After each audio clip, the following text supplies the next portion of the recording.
have you ever made a friend before? Yes. Yes. So much. Wow, that's great. And making friends is a skill. It's just like baking cookies and doing your favorite sports. And I'm gonna tell you how to make friends. But first, you have to start with small conversations. Like, for example, hi, how are you? And next, listen and show interest.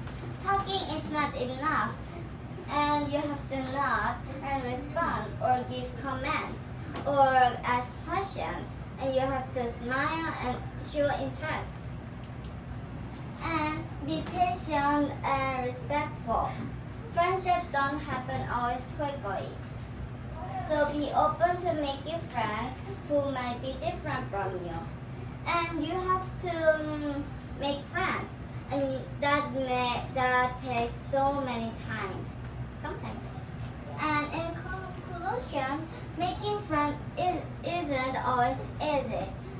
Friendship is very important. You know why? No, not you. It is one of the elements in our life. Without friendship, we will be so lonely and sad. Mm. So remember, be kind and be yourself. You have to be honest so you can know what you're feeling. And thank you very much for listening.